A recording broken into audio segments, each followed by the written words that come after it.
बिहार के इस चुनाव में आज आपको मिलवाता हूं एक ऐसे कैंडिडेट की जिसकी चर्चा पूरे बिहार में हो रही है, खासकर उसके एजुकेशन के क्वालिफिकेशन को लेकर के। बिहार बदनाम रहा है कि नेता पढ़े लिखे नहीं होते हैं, नेताओं को जो है एक अलग किस्म के नेता आते हैं, लेकिन अब वो बिहार की तस्वीर बदलती जा रही है।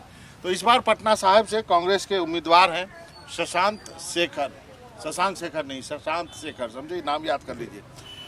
IIT यानी IIT दिल्ली से पढ़े हैं, फिर IIM अहमदाबाद से पढ़े, कलकत्ता से पढ़े हैं, माफ कीजिएगा, IIM कलकत्ता से पढ़े।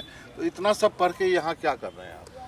वही पढ़ाई तो जनता के लिए इस्तेमाल करनी है, क्योंकि आप देखिए हमारे लिए बहुत आसान रहता है, आप जब अच्छी जगह से पढ़ जाते हो उसके बाद हमारा जीवन बहुत सुधर जाता है। पहले ये बताइए आपको कहाँ से जॉब ऑफर हुआ?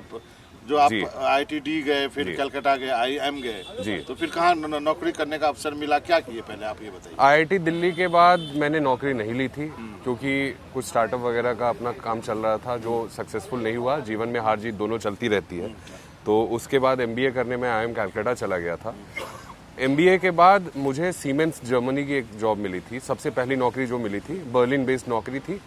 वो मैंने छोड़ी क्योंकि एक चीज बहुत स्पष्ट था दिमाग में हमेशा से कि देश के बाहर नहीं जाना है। तो अच्छा पैकेज होगा ना?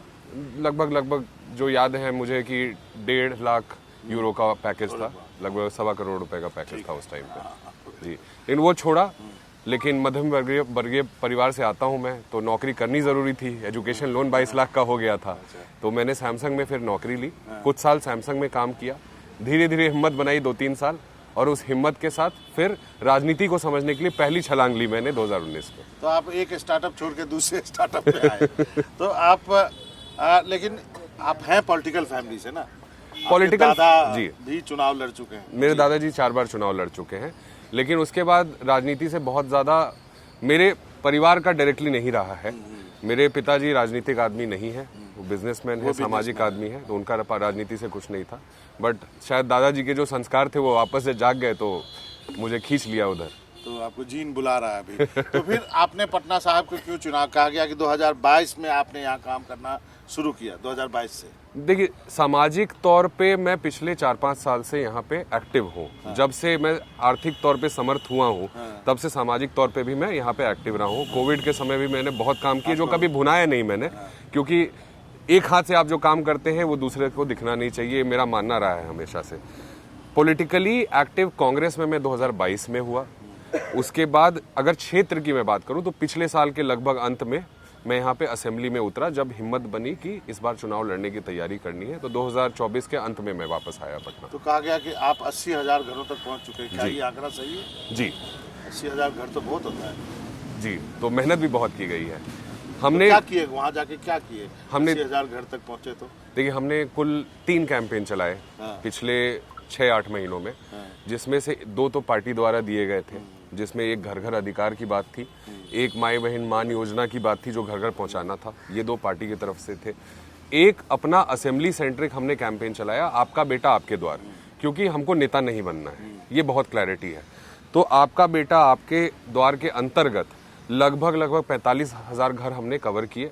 उसमें हम हर घर में गए और उनसे 2 ही सवाल पूछे। पहला कि आपके यहाँ पे क्या क्या समस्याएं हैं जिसका निवारण आपके विधायक को अगले 5 साल में करना चाहिए, और दूसरा आपका वोटर कार्ड बना है कि नहीं बना है। इन 2 सवालों के तहत हमें अगले 5 साल का ब्लूप्रिंट मिल गया, और जहां जहां से हमें ये समझ में आया कि वोटर नहीं बने हुए हैं, तो जब से SIR का फर्स्ट ड्राफ्ट आया और उसके बाद जब फाइनल सूची बनी, उस बीच में लगभग 6,500 वोटरों को हमने जुड़वाया जिनका नाम कट गया। तो एज IITN और मैनेजमेंट के होने के नाते आपने एक पूरा डाटाबेस तैयार कर लिया है हर एक फैमिली के पास जा करके जी। लेकिन फिर कांग्रेस में तो बड़ा संघर्ष होता है ना, टिकट का तो पता ही नहीं चलता है कि मिलेगा नहीं मिलेगा, ये कैसा संघर्ष रहा है? देखिए, कांग्रेस को मैं पिछले 3 साल से एक्टिवली जानता हूँ, मैंने काम किया, अलग अलग राज्यों में काम किया है। कांग्रेस ने पिछले 3 साल अपने कैंडिडेट सिलेक्शन को बहुत ज़्यादा मेरिट बेस्ड बनाने की कोशिश की है। Merit based in the sense कि ज़मीन पे कौन एक्टिव है, कौन काम कर रहा है, कौन कितना ज़्यादा लोगों तक पहुंच रहा है, और जितना मेरी समझ है और मेरी जानकारी है उसी का मुझे फ़ायदा मिला, क्योंकि हम लगभग 70-80 हज़ार घरों तक पहुंचे हैं, और उस वजह से ही हमारा नाम सर्वेज में निकल के आया होगा और पार्टी ने हमें। ये भी कहा गया कि आप राहुल गांधी के टीम के हैं, सुनील के टीम के हैं जी, ये सब बात भी है। सब कांग्रेस की ही टीम है सर, सबने कांग्रेस के लिए काम किया है, मैंने अलग अलग लोगों के लिए काम किया, सुनील जी के साथ भी काम किया है, राहुल जी की यात्रा में मैंने काम किया है, उसके अलावा अलग अलग राज्यों में भी काम किया है। तो जहाँ पे जो निर्देश होता है पार्टी का, हम उस हिसाब से काम करते हैं, उसकी टीम के हो जाते हैं। तो यहाँ जो कास्ट कॉम्बिनेशन है पटना साहिब का, आपको लगता है कि आपको उसमें मदद मिलेगा? आरजेडी से आपको उतनी मदद मिलेगी क्या, मिल रही है? क्योंकि गठबंधन का कुछ अभी तक पता नहीं है, 8-9 जगह तो अलग अलग कैंडिडेट एक दूसरे के खिलाफ ही लड़ रहे हैं। यहाँ पे पटना साहिब की जहाँ तक बात है, और ऊपर ओवरऑल भी गठबंधन में बहुत ज़्यादा दिक्कत है नहीं, ऊपर नीचे चलता रहता है। जब दो बर्तन एक साथ रहते हैं तो आवाज़ आती है, तो कोई दिक्कत वैसी नहीं है। उतनी उससे ज़्यादा लड़ाइयाँ इंडिया में हुई हैं, उस पर अब ज़्यादा चर्चा नहीं हुई, हमारी चर्चा हो रही है, वो अलग बात है। लेकिन यहाँ पे कोई दिक्कत नहीं है। पहली बात तो दिक्कत नहीं है, सबका पूरा समर्थन मिल रहा है। अभी आप अगर 2 घंटे बाद हमारी मीटिंग है, पूरे गठबंधन के सारे लोग आ रहे हैं, तो बहुत अच्छा उसमें होने वाला है। बाकी जो मेन मुद्दा जो सबसे पहले आपने बोला जाति का, तो जाति समीकरण यहाँ जो भी हो, इस बार चुनाव जाति पे यहाँ पे हो नहीं रही है, और उसका सबसे बड़ा प्रमाण है सर्वे में भी मेरा नाम ऊपर आके मुझे टिकट मिलना। तो यहाँ पे इस बार मुद्दों की लड़ाई है और मुद्दों पे ही बातें हो रही हैं। आप गली में अगर भाजपा वाले भी वोट मांगने जा रहे हैं तो उनसे पूछा जा रहा है पिछले 30 साल में आपने क्या किया। तो आपने जो 80 हजार घरों तक पहुंचे, तो सबसे बड़ा इशू क्या है? सबसे पहले 3 काम आप क्या करेंगे यदि आप विधायक बनते हैं? देखिए, अलग अलग लोगों की अलग अलग समस्याएं हैं। सबसे पहले अगर युवाओं की बात करें, क्योंकि युवाओं के लिए अगर आपने चीज़ें सुधार दी तो आधा समाज वैसे ही सुधर जाता है। तो जो सबसे पहला यहाँ पे काम होगा, यहाँ की शैक्षिक व्यवस्था को, शिक्षा को सुधारने का होगा। आप स्कूलों की हालत अगर यहाँ पे देखें तो बहुत बदतर है, और पटना में, Patna city second class citizen types हम लोग बने पड़े हैं। पटना फिर भी थोड़ा आगे निकला है, हम तो बिल्कुल ही समय में 30 साल से एक जगह पे रुके हुए हैं, जबकि ये पुराना शहर है, असली पटना यही है। और उसके लिए कोई नहीं, भाजपा जिम्मेदार है।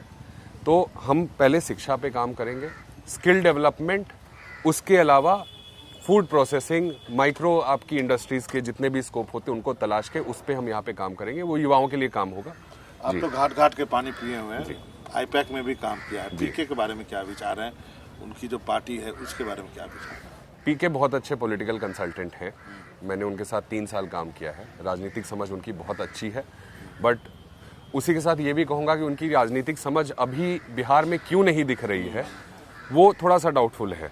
क्योंकि देखिए, बहुत स्पष्ट सी बात है, वो जो अभी बदलाव की बात कर रहे हैं कि बिहार को बदलेंगे, तो वो बदलने का मौका उनको 6-7 साल पहले मिला था, जब नीतीश कुमार जी सरकार में थे और प्रशांत किशोर उनके नंबर 2 हुआ करते थे। तो अगर वो बिहार को बदलना चाहते तो शुरुआत वहां से कर सकते थे, वहां तो उसने कुछ भी नहीं किया उस समय में। तो अभी जो है तो संदेह होता है कि एक्चुअल मोटिव क्या है। फिर आपको क्या लगता है, प्रशांत किशोर को राघोपुर से भागना नहीं चाहिए था? देखिए, एक जो ऐलान करके कि मैं जाऊंगा तो तेजस्वी का हाल राहुल गांधी की तरह हो जाएगा, वो सब नहीं करना चाहिए था? या तो उनको लड़ जाते, या तो उनको बोलना नहीं चाहिए था कि मैं चुनाव लड़ूंगा, और अगर उनने बोल दिया था कि मैं चुनाव लड़ूंगा तो उनको लड़ना चाहिए था। आदमी की जुबान जो होती है उसकी सबसे ज्यादा वैल्यू होती है, और उनने उसी को खत्म कर लिया। एक लास्ट का वो ये है कि आप कितने कॉन्फिडेंट है, यदि हार भी मिली तो यहाँ से वापस तो नहीं चले जाएंगे? बहुत सारे लोग बोलते हैं कि आया है, पता नहीं कितने दिनों तक रहेगा, ये सब भी होता है ना। यंग है, देखिए आप इतने पढ़े लिखे हैं, बहुत लोगों को भरोसा नहीं होता है। इसमें मैं एक ही बात बोलूंगा कि मैं नौकरी छोड़ के आया हूँ, कोई छुट्टी लेके या सबैटिकल लेके नहीं आया हूँ। और नौकरी छोड़ने के लिए भी बहुत लंबी प्लानिंग हुई थी मेरी, ताकि जो आर्थिक ज़रूरत होती है आदमी की, घर चलाने के लिए ज़रूरत होती है, उसके लिए मैंने 2022 में ही शुरुआत कर दी थी। आप अगर पटना से निकलेंगे, पटना साहिब से, और पूरब की तरफ बढ़ेंगे लगभग 25 किलोमीटर, तो खुशरूपुर करके बख्तियारपुर विधानसभा में एक एरिया आता है। खुशरूपुर में हमने अपना एक डेयरी फार्म खोला है, 75-80 गायें हैं हमारे पास। उससे मेरी ठीक ठाक आमदनी हो जाती है, मेरा घर अच्छा चल जाता है उससे। तो कहीं जाने की जरूरत नहीं है। एक बार जो मन बना के आए हैं कि अब जनता के लिए यहीं पे काम करेंगे, क्योंकि हमारे जैसे लोग आगे नहीं आएंगे तो बदलाव कैसे होगा। ये थे शशांक शेखर, और इन्होंने कहा कि ये यहीं रहेंगे, यहीं यहाँ के लोगों की, पटना साहब के लोगों की सेवा करेंगे। उम्मीद करते हैं कि इस तरह का युवा आए। एक वर्ड यूज किया, कोई सबैटिकल लेके नहीं आया हूँ, ये हम लोग यूज कॉर्पोरेट में इस सब जगह यूज किया जाता है। तो मुझे उम्मीद है कि ये सबैटिकल लेकर नहीं आए, ये यहाँ रहेंगे जनता के बीच और काम करेंगे। मनोरंजन भारती, शशांक भैया जिंदाबाद।